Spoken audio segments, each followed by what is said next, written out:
Don in London, hello, and it's February 22nd, 2009. My video is all about recovery from addiction to either substance or behaviour.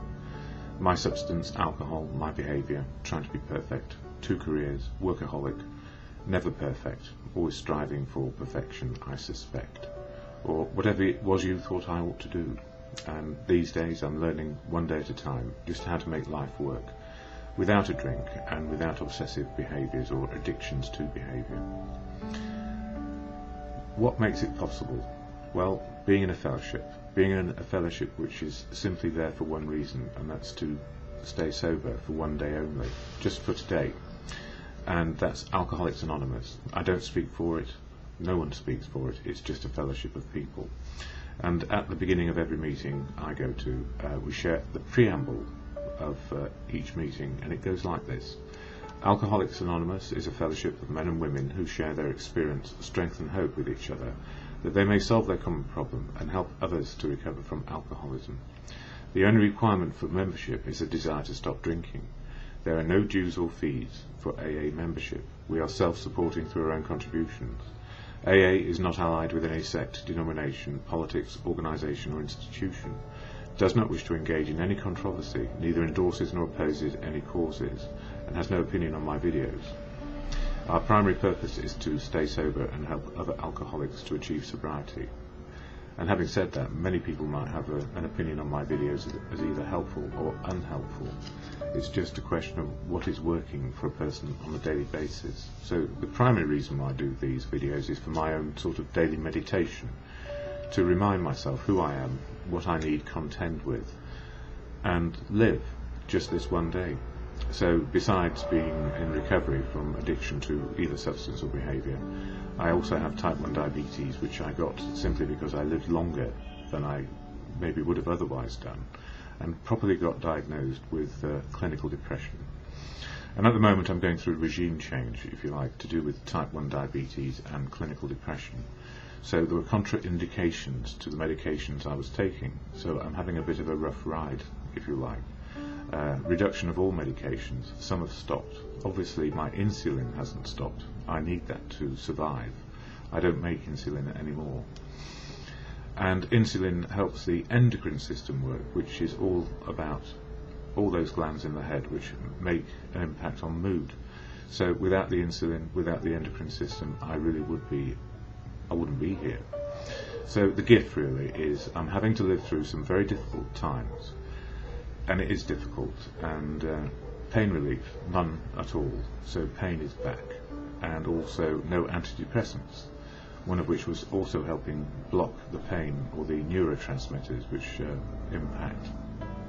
So it's not easy, but at the same time simply going to meetings of the Fellowship of AA keeps me on track in the 12-step action program and enabling me to make life work for one day. Yesterday was an interesting day, simply because when I went to my first meeting, which is at the hut just off Flood Street, off the King's Road in Chelsea, we couldn't get in, the security and the keypad didn't work. And for the first time in some years, I went into a pub, into their upstairs room where we held the meeting. How about that then? A fellowship meeting of AA in the upstairs of a pub. I don't know that that is so unusual. I've heard it said that these things happen.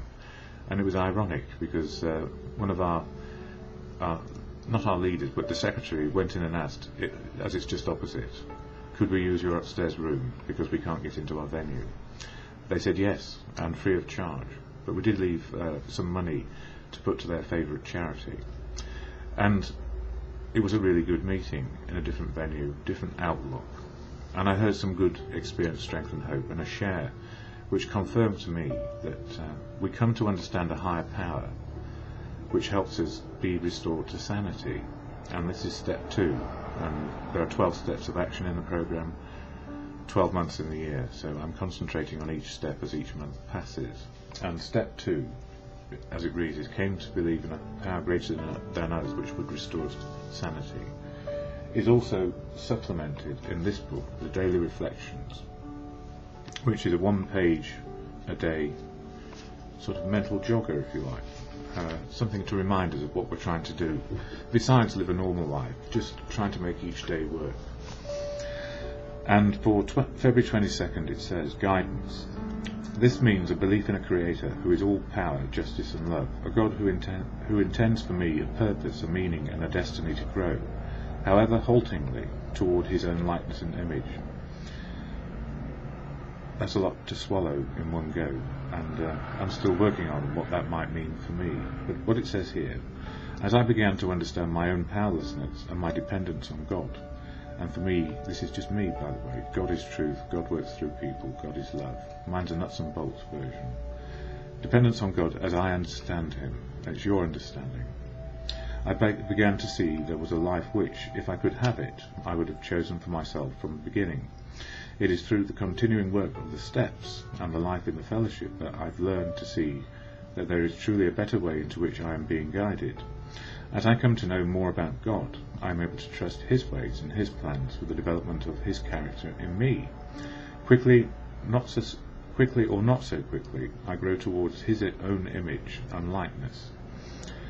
And for me, I just don't know what that means. But what I do know, if I say to myself,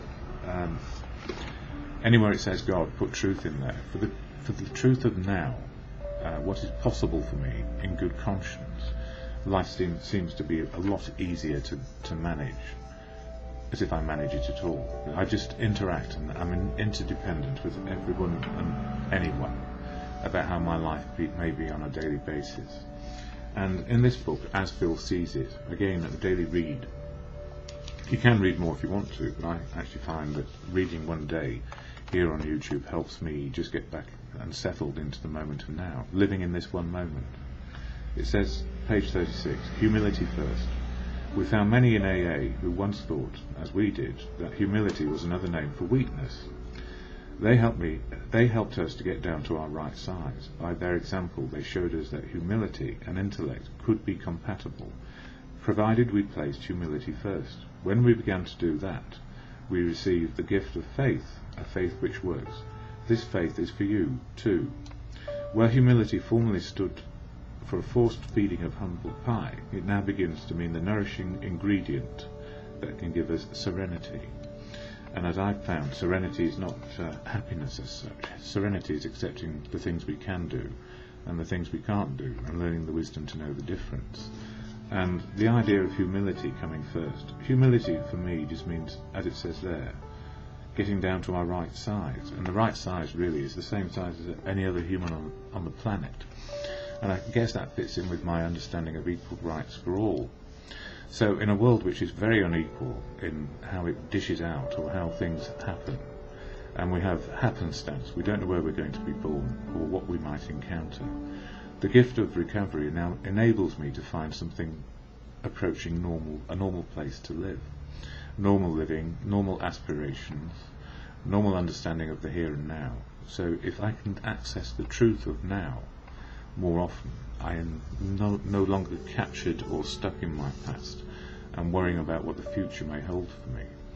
And especially, with a couple of other conditions thrown in on top of recovery, I can say with hand on heart that I never anticipated being type 1 diabetic, never anticipated being diagnosed with clinical depression, but these conditions I have. So the acceptance is that I'm just as susceptible to anything on the planet. I'm no bigger, no smaller, no different, not special and different in any shape or form, and I can keep to being right-sized.